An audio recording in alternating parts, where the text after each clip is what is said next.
What's up, broadcasters? Welcome back to another exciting episode of Branding Banter, your promotional products podcast, where you can get all the nerdy news you need to know about. My name is Jeff Franklin, National Accounts Manager with Headwear USA. And I'm Meg Gerber, CXO over the Bark and Buoy, and I'm in my grandma era today. I love it. I'm Sarah Goshgarian, Unruh's Strategic Partnership Manager at Stalls. So, Meg, were you just not able to fit in the not in promo parentheses?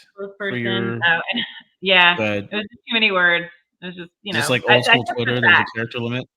I stuck to the facts. You stuck to the facts? Yeah, I don't know about that. You're not even in promo anymore. I am, though. I am. I am, though. Okay. Well, look, I'm excited to talk about ASI's in-buyer research. Yay. Aren't you guys? Yes. So actually, I am, because I think it's interesting, and I think it's important that they do this every year. I've never been surveyed. Have you been surveyed?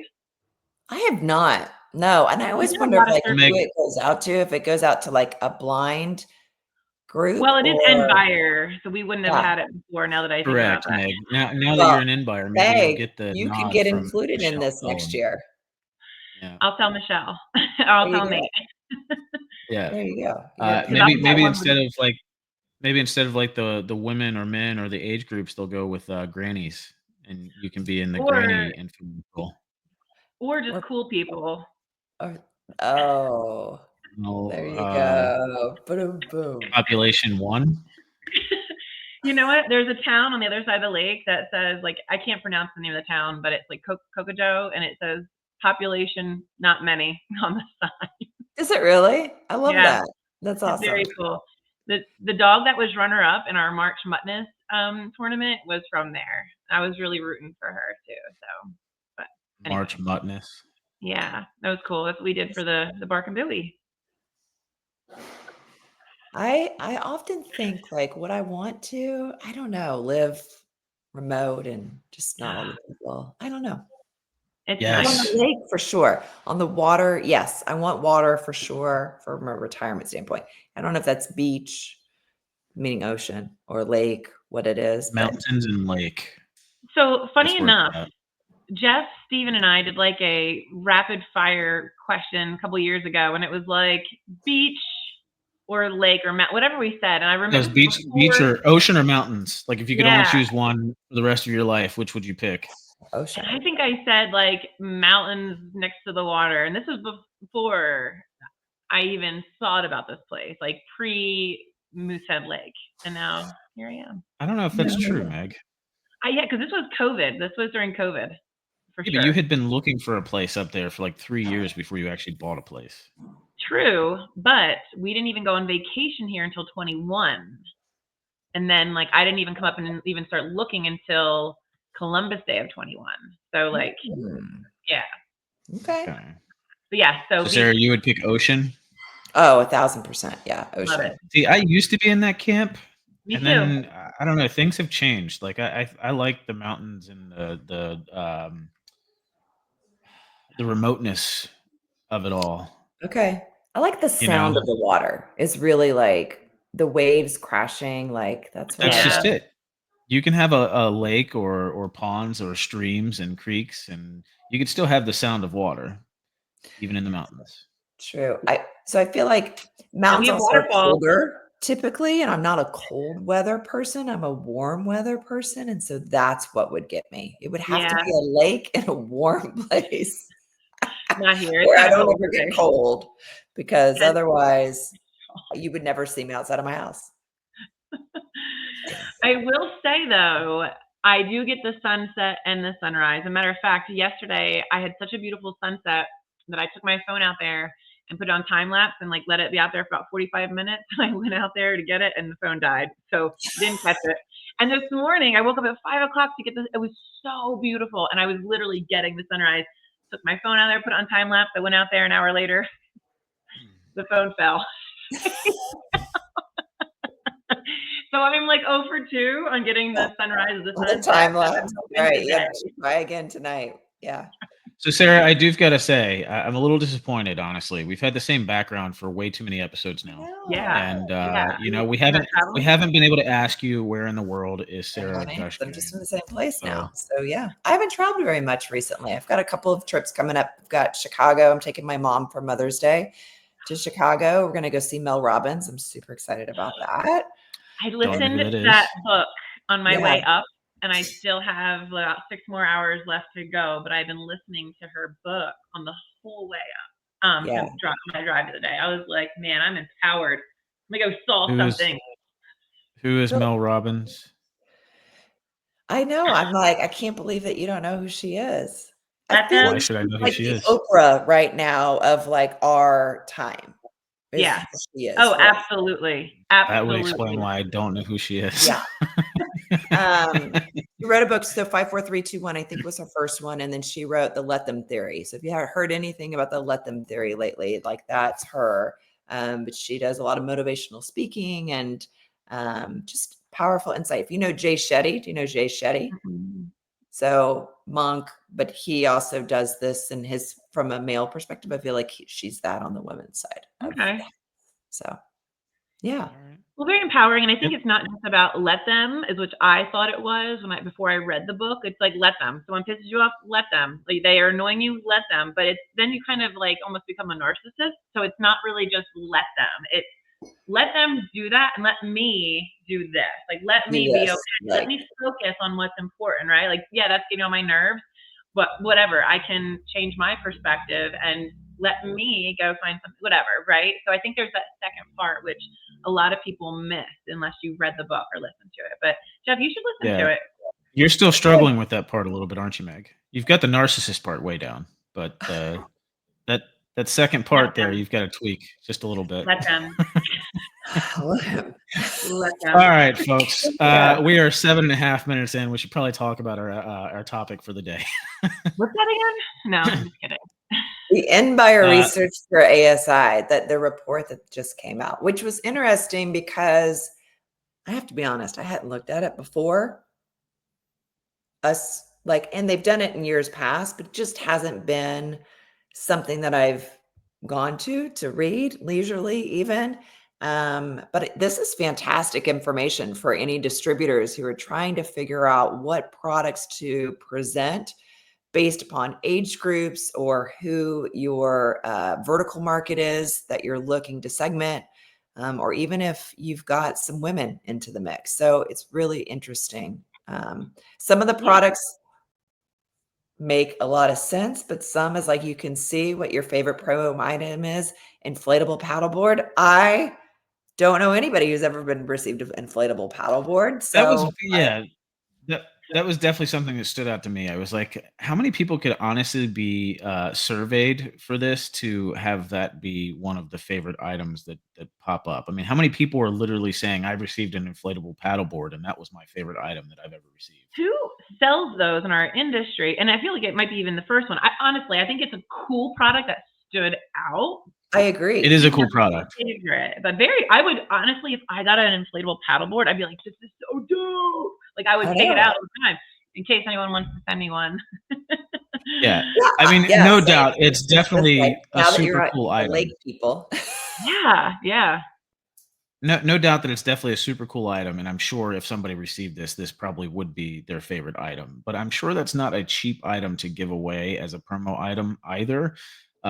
So I can't see that. I don't know. I like that's one of the things that's thrown me off a little bit about the survey. It just makes me it raises questions. But Okay. outside of that, it is wonderful information to always receive the end buyer stuff, and then as well as all the other research that ASI does. Definitely love to see it. And we need more of it for sure. The infographics are great, and you guys should definitely be using this in your marketing and maybe how you go to market. But I am curious a little bit as to maybe the inner workings of how these are done, and We should have got I don't know Nate if that's on to something talk that we about can do. it. Yeah. Yeah, I think we should Well, get I'm Michelle or We can somebody. find out. We can do a follow-up to it. So we can figure it out. So one of the things that I liked is how they broke it out from a age generational. So baby boomers, Gen X, millennials, and Gen Z. So you could look at who your buyers are and what it is that they're buying. I didn't know this, that 94% of baby boomers and buyers, they view promotional products and apparel as an effective medium for improving brand awareness. And 94%. So 40% utilize they call them promo products, FYI. So we go back to our conversation that we had before about swag or merch or what we all call things, but 40% Which group was call that, Sarah? them baby boomers. So 40% call them promo products, which is more than any other age group. Yeah, I did actually see that. There you go.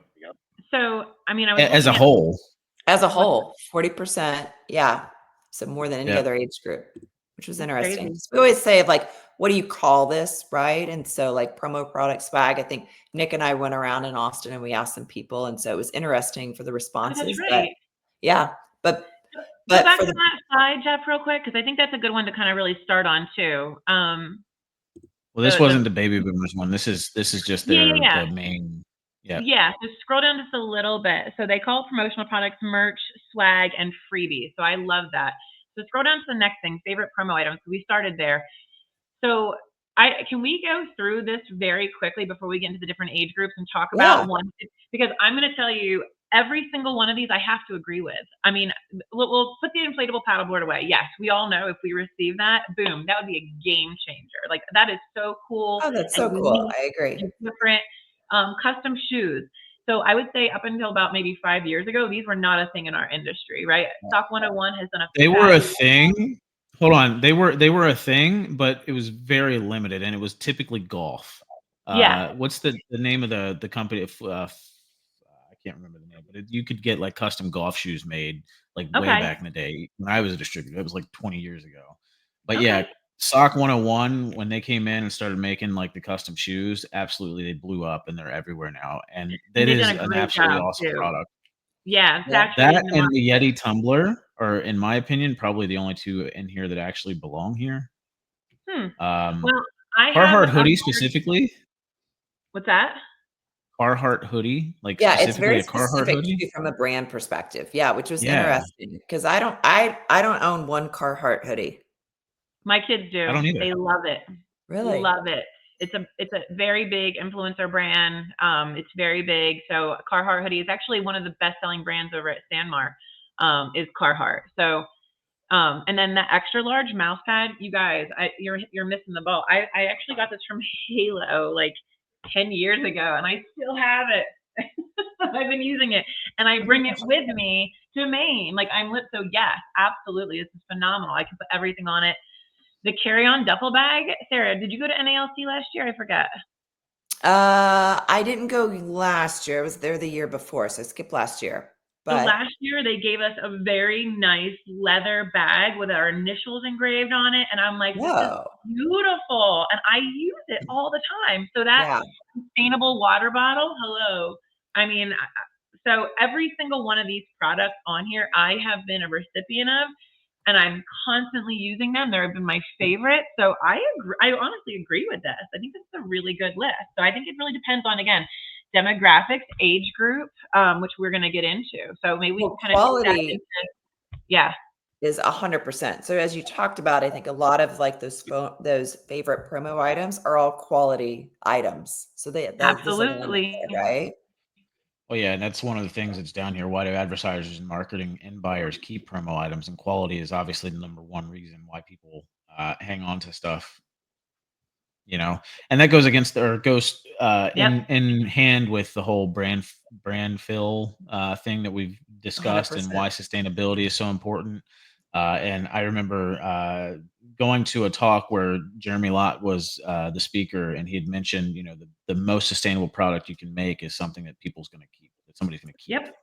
You know, it's sustainable as long as somebody keeps it in a life cycle, as opposed to dumping it. So 100% quality will do that, and it is the most sustainable product out there as long as it's quality, because people will keep it. Absolutely, couldn't agree more. All right. Should we switch to ages? Yeah. All right, yeah, let's do it. We want to start with Gen X. I've got Gen X, Millennials, and Gen Z. Okay, let's go Gen X. That's us. Well, that's me. And I'm a Gen X. Yeah, we're all I was like, that's me. So, I think Jeff, you slide into millennials, but I'm the old millennial. Yes. Yeah, there you go. Like But right at the end. we call it swag, which I think is interesting. And then here you go, Meg. One of our favorite promo items is a pet leash. See? There you go. So they did some. I know. I can't remember if real estate people are on this one or not, but that was like the #1 product that real estate agents were buying because they were looking for products with utility. Like back in the day when I used to be a distributor, selling and buying promotional products, it was always about like pens or notebooks or calendars, but it's like those are throwaway items or they're not going to stay very long. So pet leashes, I mean, look at the pet industry. It is booming. So when you get a product that people are going to use over and over and over again, you get that repetition of that brand messaging or that logo. So I think, again, looking at all these favorite promo items, shit. I mean, I've got binoculars, Yeti cooler. Where did you hear that the pet leash is like the #1 product that real estate agents are handing? It was in a end buyer survey from ASI. I don't remember if it was for last year or what, but I remember seeing it in their end buyer things. Or maybe it was just on here and then #1 assuming it would be That's so #1. strange though. Like, do you think as a real estate agent handing that out, like, do you have like 2 different items that you're handing out for families that have a pet and families that don't? Because I mean, if you I'm don't have a pet sure, and but you like what's that? I said I'm sure, but like 70+% families have pets. So it's like, Yeah, but okay. I can't hook a pet leash to my goldfish. You know what I'm saying? Well, then I wouldn't give it to you. I'd be like, "Do you have a dog?" And then if you said no, I'd be like, Then "Oh, you well, said no, bye." but then I'd be Look, like, I made okay. Sarah laugh. That's all that matters. Okay. All right. What's next? So Well, here's the thing on this that I think is interesting is that where we taught quality was really important for the baby boomers. This utility is really important for our generation. So I think when you think about of like where we can use the product, and to me, I always thought of like lots of kids, right? Lots of kids events and things that I'm going to of like what I don't have to buy that somebody else gave me is phenomenal because it's also then I can utilize that blanket like at my kids' soccer game. I know those of you that golf, like, you love like the freebie from a golf ball perspective because they're expensive if you've got to go buy them in the club shop. So, the Yeti coolers, that was always one of the things I remember working at Logomark. We sold Pelican. And so, from a cooler perspective, it was always those items that you could bring around that would showcase your company's logo because it's going to get seen because it's going to be used. And that was always a big selling point for those items. So I just thought that was interesting. Yeah, and Gen X is pragmatic and like based off of what you said, not based off of, but adding on to what you said, like we value efficiency, right? We're often balancing careers and family. So anytime that there's a promotional product that could really save us time or enhance productivity, like that's appealing. I mean, that's just anytime. Yeah. Yep, I agree with you. Should we shift? I mean, I think that makes a lot of sense though. You could have the best quality product in the world, but if it's not something you're going to use, like, why have it? It doesn't matter, right? Like if you go to use it once and it breaks, it's going in the trash. Yeah, exactly. Yep. I'm not gonna work hard to salvage it. I'll tell you that. Yeah. All right, you want to go to millennials? All right, Yeah, 81 to 96.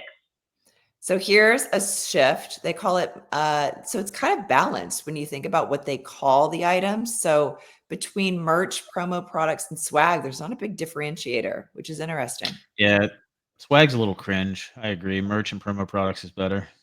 Okay. Yeah. So I think with their motivation, right? Millennials, you guys really seek authenticity and then align that with your personal values. I think that's like the big push and the buying habits we've seen coming out of that age group. You guys are really drawn to brands that reflect your identity, that support causes, diversity or sustainability, or really offer an experiential value. So I think trendy, Instagram worthy items that like eco-friendly straws. So remember we talked about straws? Check this out. It's not paper. Oh, that's awesome. I hate. Is it wheat straw? Paper Isn't straw. Trump banning paper straws? I heard, but I thought that was a meme. But either way, I'm here for it. I'm here for that as well. Yeah. So Go ahead. Jeff, scroll up to where the favorite promo items are for the millennials. Because here we have some Visors, interesting thing. Yeah. car floor mats. So car Logo Mats doesn't sell car mats, I asked. And so like, I don't know where you buy car mats. I don't know. It's kind of like the inflatable. I know. I'll take some car mats too. I don't know who sells custom car floor mats, but it's interesting. The visors. I will say that my daughter, she's not a millennial, so she'd be the next one, but they love visors, but she also golfs too. So I mean, I can see that. The zip up fleece is nice.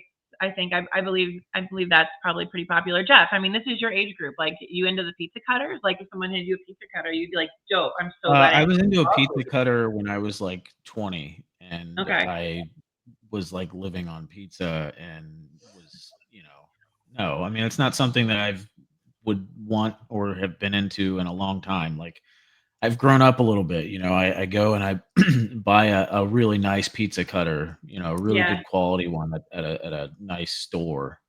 So I feel like the thought process on that pizza cutter, I almost said pizza cutter, is like, in that age group, they're buying their first homes, right? Again, going back to the realtors, maybe if they don't have a dog, maybe they'd be giving like a little housewarming present with pizza cutter, wine opener, charcuterie board, something like that. Well, and that's where 3 of those items really make a lot of sense, with the pizza cutter, the USB cord, and then the screwdriver for sure. First home buyer, that sort of thing. But I don't know. Yeah, I don't know. Well, and quality and utility are matched here, right? 70% for both of those. And so they want something that's useful and they want something that's quality. So I agree too. I have to say. Yeah. I agree. Well, all right. I know we've been talking for a while about all of these things, but I think if you guys haven't checked out this ASI in buyer report, like, there's a ton of great research in here and you really should go take a peek. Merch. Gen Z follows the trend of calling it merch. Yeah. Yeah. Their favorite products, custom shoes are in there. Customized Nike shoes. Interesting. Yeah, is that even a thing? Because brand, where are you getting very much about brand. Yeah. Like, I know my kids are so I know they can do Adidas. I'm assuming they can do Nike if you can do Adidas. Yeah. Yeah. So is that like a Sanmar thing then? You're getting custom shoes from Sanmar? No, there was a company, I can't think of what the name of it, that came in and they were specifically doing name brand shoes. And so that I know that was a thing. And then you can do them like, there's people on Etsy and other things that will do them, but it is a thing. And you can do it through Nike too. There's a Nike experience in Vegas that you can go to. You can bring your shoes and then you do a whole customization there with them. So now you've got the experiential side, right? They're mixed. So yeah. So Charity Gibson, she had gone to some type of an event. I don't know if it was like a marketing thing or something, right? It wasn't for our industry. But what they did was they had an experiential opportunity where you could customize your own Nike shoes. And so then they were delivered to her and they were very cool. I think they might've been like Air Force Ones or something, but they were very, very cool. So yeah, I can totally see that. And the Stanley Cup, yeah, that's been, the thing. Color changing cup. The Poppet stress balls. So here's an interesting note though. So utility was the biggest thing here, but look at quality. Quality's down to 54%. Yeah. For the Gen Z.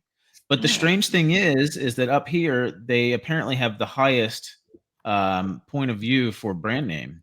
Isn't brand name typically associated with quality? So it's a little contradictory, I think. Do you want a brand name or but you don't want quality? I don't know.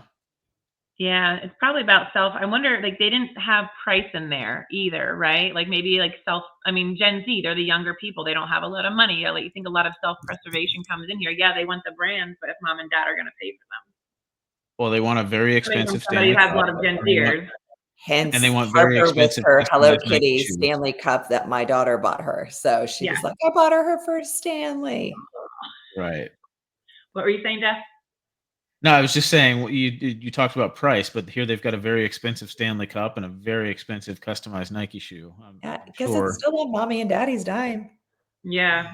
Yeah, true. All right, Sarah, I know you're trying to wrap us up here, so you've got to get, and so do the rest of us. So I don't know. I thought it was cool. It's always nice to see the end buyer research. I I do will too. say I still miss the verticals and stuff like that. I wish we would dive into verticals a little bit more as far as end buyers. I don't know. What do you guys think? I agree. I think it's always interesting too of like trending from a vertical market. I think that's what's interesting to if I was a distributor of where I was going to go and looking to grow my business of what do I attack? And I always think that's great research in order to figure out like who really is starting to buy, and especially right now, because like we just said on our last episode, everybody's kind of in a holding pattern. So Yep. All right. Cool. Well, it was fun going through it with you guys. It's always good information to have. So, yeah, until next time, we'll be seeing you guys.